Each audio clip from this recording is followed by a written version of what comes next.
Pike leg raises, low key, probably one of the highest benefit and least often utilized ab movements I can think of. It's so difficult. It trains such good stuff, especially if you're seeing this in an athletic context. Your chances are you're seeing this because you want some elevated compressional strength, which we'll get into.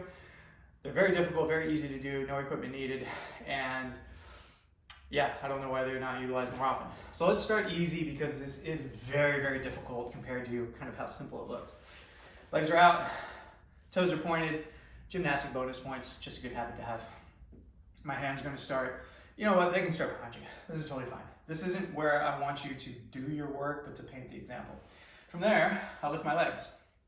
Now, if my hands are behind my hips, my abs are kind of open, I have this chance to like kind of utilize my abs to like squeeze and swing a little bit more. So I don't want that, but this is where you could start, okay? Subtle movements. I'm not trying to get as high as possible, at least in this context, really just creating some pulses.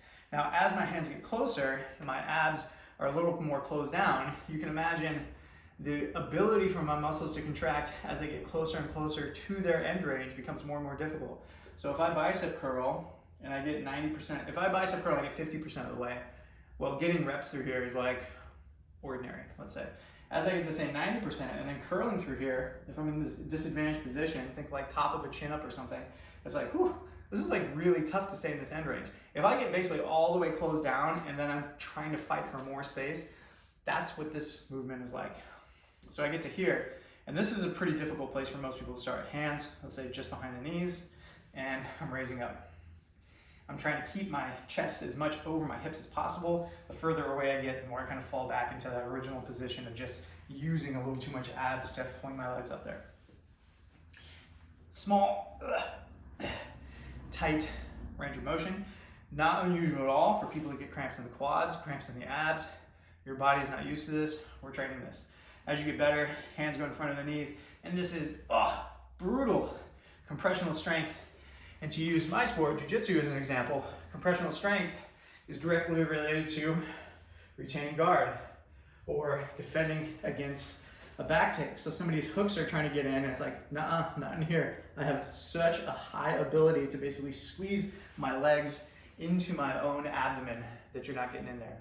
Or a lot of times you see people are so tight through here that they can't even open up and move their leg. Whereas I have the ability to get my leg way up like so and be active through this position just because I've trained my hip flexors and my abs in that compressional space. So your mileage may vary based on your sport or based on your goal. The benefits are still there all the same. This is a fantastic movement across the board for everyone, but there are some sort of unique athletic outcomes attached to it as well. Stay tight, suffer through it a little bit, try and reach those hands out there. Oof. And you're just trying to eke out whatever the sets are. Your sets of 10, 15, 20. You'd be amazed at how much stronger you get across the board when you get really good here.